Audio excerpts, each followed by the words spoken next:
रॉकेटर launcher से सीधे attack किया जा रहा है। अब आतंकियों का यही उपाय और यही इलाज बचा है। अब आप देख रहे हैं, ये जो आप नजर आ रहा है आपको लाल घेरे में, जगह जगह इस तरह के धमाके हो रहे हैं, मोर्टार दागे जा रहे हैं, जैसे ही पता चलता है कि यहां आतंकी है। क्योंकि आप देखिए घना जंगल है, दूर से आपको कुछ भी नजर नहीं आएगा, लेकिन जैसे ही कुछ आहट होती है तो वहां टारगेट करके फौरन धमाका किया जाता है। अगर यहां आतंकी मौजूद है तो फौरन ढेर हो जाएगा, यही आसपास भी अगर मौजूद होगा। मौके पर देखिए स्थिति की आगे तस्वीर दिखाइए। मौके पर बड़े बड़े अफसर, डीजीपी, पुलिस भी लीजिए जरा, ये सारे अफसर पहुंच चुके हैं। डीजीपी, एडीजीपी, आर्मी स्पॉट पर इस वक्त।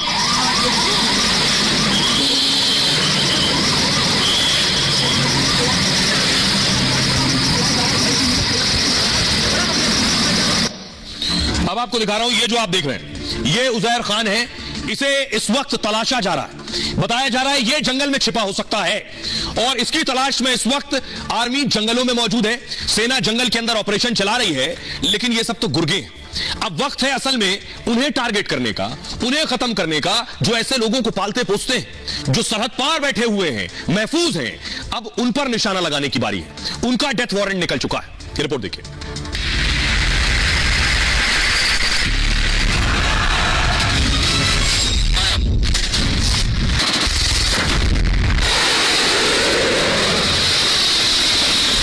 लॉक हो गया इस्लामाबाद लाहौर का टारगेट। जारी हो गया हाफिज सलाउद्दीन का डेथ वारंट। अब पाकिस्तान में घुसकर होगा आतंक का आखिरी इलाज। सर्जिकल स्ट्राइक और एयर स्ट्राइक का दर्द पाकिस्तानी आईएसआई और आतंकियों में कुछ कम हो गया है, इसलिए आतंकी एक बार फिर से उठाने लगे हैं। जम्मू कश्मीर में 4 जवानों की शहादत के बाद पूरे देश में उबाल है। अब हिंदुस्तान आतंक से आखिरी बदला मांग रहा है। पाकिस्तान में बैठे आतंक के आकाओं का आखिरी टाइम आ चुका है। आतंक के आका हाफिज सईद और सलाउद्दीन की मौत का काउंटडाउन शुरू हो चुका है। अब टारगेट पर पीओके नहीं, पाकिस्तान का लाहौर और इस्लामाबाद होगा। भारत की आखिरी चोट के बाद न आतंक के आका बचेंगे न पाकिस्तानी आतंक। और आइए अब आपको बताऊं कि इस वक्त अभी एक्शन चल क्या रहा है। अभी जंगल में क्या हो रहा है, सेना मौजूद है उसी घने जंगल में जिसमें हमारे 4 जवान शहीद हो गए। आखिर क्या ऑपरेशन में परेशानियां आ रही हैं, कैसे चल रहा है ये पूरा ऑपरेशन, ये देखिए जरा।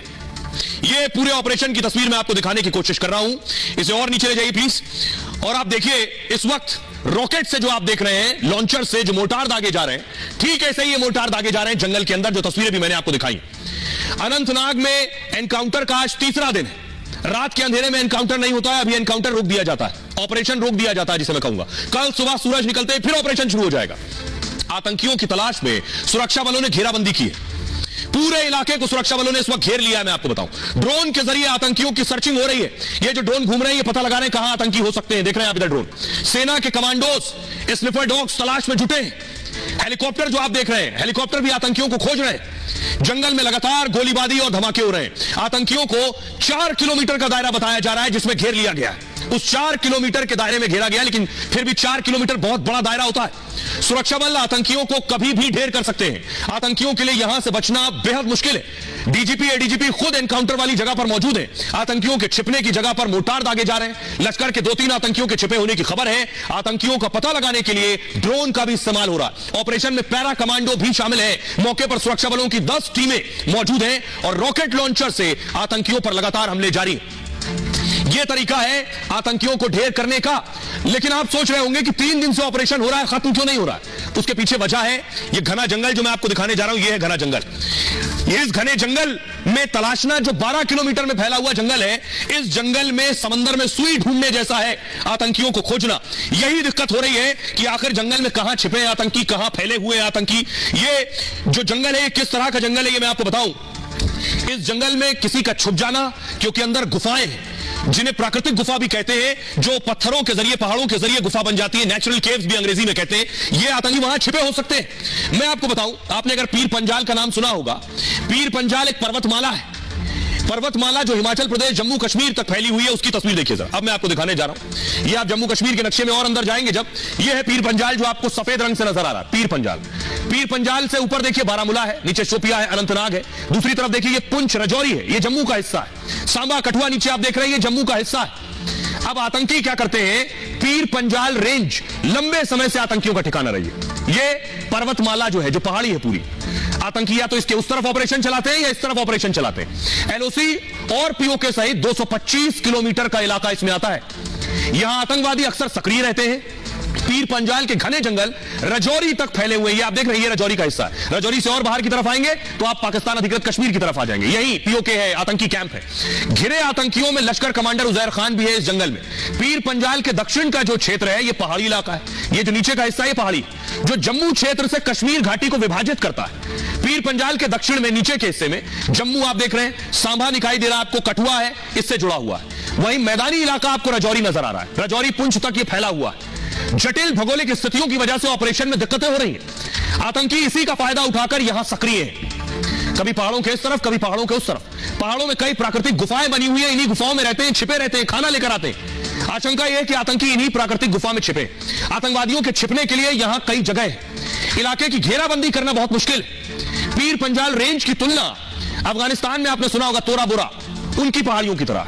आतंकी यहां ऑफलाइन सिम रहित फोन का इस्तेमाल करते हैं। इसमें संचार के लिए ब्लूटूथ का इस्तेमाल किया जाता है। इसकी वजह से आतंकियों का पता लगाना बेहद मुश्किल हो जाता है। और बताया यह जा रहा है कि आतंकी इस पहाड़ी की चोटी पर है और चोटी से सुरक्षा बलों पर हमला करना आतंकियों के लिए आसान है। मैं आपको बताऊं, जो पहाड़ी की ऊंचाई है ये 600 मीटर है। जी हाँ, 600 मीटर। 600 की मीटर की ऊंचाई में किस पहाड़ी पर कहां कौन आतंकी बैठा नहीं पता। वो ऊपर से सीधे नीचे गोली चला रहा है। वो आसानी से अपनी तरफ आने वाले सैनिकों को देख सकता है और उन पर अटैक कर सकता है। यह बड़ी परेशानी है आतंकियों को ढेर करने में। हमारी सहयोगी अनामिका ग्राउंड जीरो पर उस जंगल में मौजूद है। कैसे ऑपरेशन को अंजाम दिया जा रहा है, उनकी जरा रिपोर्ट देखिए। ये देखिए, फायरिंग और ब्लास्ट की लगातार तस्वीर आपके सामने है। 2 ब्लास्ट किए गए और अब फायरिंग चल रही है, यानी कि उस टारगेट को सेट कर लिया गया है जहां से फायरिंग हो रही थी। आतंकवादी को ठिकाने को टारगेट कर लिया गया है, पहले ड्रोन के जरिए टारगेट किया गया। इसके बाद बैक टू बैक धमाके हो रहे हैं, यानी कि जो उनकी सुरंगें थी, जिस जगह से छिप करके आतंकवादी फायरिंग कर रहे थे, उसको अब टारगेट सेट कर लिया गया है। और अब देखिए, अब एक के बाद एक यहाँ पर फायरिंग हो रही है और एक के बाद फायरिंग करने के साथ ब्लास्ट किए जा रहे हैं, यानी कि उन सुरंगों में ब्लास्ट किया जा रहा है जिन सुरंगों से लगातार फायरिंग हो रही थी। और ये देखिए ब्लास्ट, एक और ब्लास्ट हुआ और ये देखिए एक और ब्लास्ट हो गया है। एक और ब्लास्ट की तस्वीर आपके सामने है। नीचे जो गाड़ियां हैं जवानों की, जो अधिकारियों की, वो भी यहाँ पर बढ़ गई है।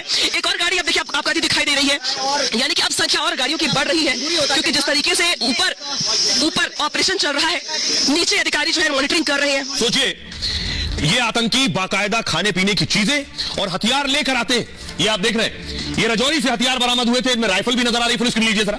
राइफल्स भी आपको नजर आ रही है, अत्याधुनिक राइफल्स। कहां से आ रही है ये अत्याधुनिक राइफल्स? इनके पास मैगजीन भी होती है। गुफाओं में अगर रह रहे हैं मान लीजिए ये आतंकी, मैगजीन के साथ इनके पास देखिए बहुत से ऐसे इलेक्ट्रॉनिक गैजेट्स भी हैं।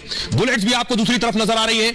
और इसमें देखिए खाने पीने की चीजें, देखिए चाकू भी आपको दिख रहा है, कैंची आपको दिख रही है, यूज बुलेट्स भी, खोखे भी आपको नजर आ रहे हैं। ये सब आतंकियों से बरामद हुए ये गैजेट्स हैं। इनके पास वाईफाई, इंटरनेट, सब कुछ उपलब्ध है गुफाओं के अंदर। और अपने साथ ड्राई फ्रूट भी लेकर चलते हैं। जब ये पकड़े जाते हैं तो पता चलता है ड्राई फ्रूट का पैकेट पाकिस्तान में लपेटा गया। ये आप देख रहे हैं, आगे इनके खाने की चीजें भी मौजूद है। तो अब सवाल यह है कि ये जो आतंकी संगठन है, ये कैसे काम कर रहे हैं? रोज एक नए संगठन का नाम सामने आ जाता है। आपने नाम सुना होगा लश्कर का, लश्कर ए तैयबा। हाफिज सईद जिसका चीफ है, लश्कर ए तैयबा, इसने कश्मीर में नया नाम बना लिया है, TRF, द रेजिस्टेंस फोर्स। नाम बदलकर काम करते हैं। अगली तस्वीर दिखाइए। जैसे मसूद अजहर के संगठन का नाम है जैश ए मोहम्मद, जैश ने अपना नाम कर लिया है कश्मीर में PPFF। ये जो पाकिस्तान का डर्टी प्लान है, ये मैं आपको बताने जा रहा हूं कि आखिर ये नाम बदलते क्यों है। नाम बदल के ये ऑपरेशन चला रहे हैं, यहां काम कर रहे हैं। ऐसों को पहचानना है और खत्म कर देना है। आतंक के मुद्दे पर पाकिस्तान दुनिया में बदनाम है। FATF यानी फाइनेंशियल एक्शन टास्क फोर्स की ग्रे लिस्ट से बाहर आने की नई चाल शुरू हो गई है। कैसे बाहर आएंगे? आतंकियों को खुला समर्थन देना फिर से शुरू कर दिया है। ग्रे लिस्ट से बाहर आ चुका है तो फिर समर्थन देगा। अनंतनाग में हमले की जिम्मेदारी TRF ने ली है। लोग सोचते रह जाएं, एजेंसियां ढूंढती रह जाएं कि ये TRF क्या है। ये लश्कर ए तैयबा का ही एक शेडो संगठन है। TRF का पूरा नाम है द रेजिस्टेंस फ्रंट। ये दिखाने की कोशिश है कि ये कश्मीर से जुड़े संगठन है, हमने नहीं बनाया, पाकिस्तान के संगठन नहीं है, पाकिस्तान पैसा नहीं देता, लेकिन ये वहीं से पाले पोसे जाते हैं। दुनिया की आंख में धूल झोंकने के लिए नाम बदला। लश्कर के आतंकी कराची में बैठकर इसे ऑपरेट करते हैं। घाटी में मौजूद आतंकियों के जरिए नए संगठन चलाने की कोशिश है। जैसे जैश ए मोहम्मद का नाम आपने सुना होगा, जैश भी कश्मीर में आतंक फैलाने में जुटा है। PAFF जैश का शेडो संगठन है जो 2019 में अस्तित्व में आया। PAFF का पूरा नाम है पीपल्स एंटी फासिस्ट फ्रंट।